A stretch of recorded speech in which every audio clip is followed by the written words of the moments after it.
Guys, ayan, meron akong ayan, kandila. Tutunawin ko siya ngayon.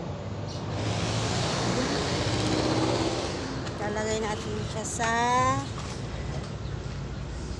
ito, ayan, dahil sobrang init, ayan, tutunawin natin siya sa tunawin natin siya.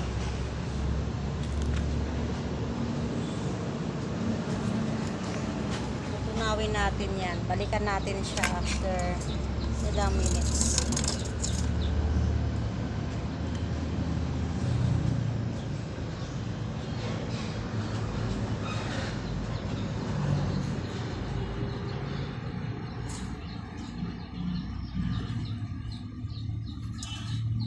Antayin muna natin siya matunaw. Ayan. Tunawin natin siya sa pamagitan ng sikat ng araw. Ayan. Tapos, pag natunaw na po yan siya, try natin isalin mamaya sa lagayan ng bote ng kandila. Ayan. Balikan po natin ng ilang minuto yan.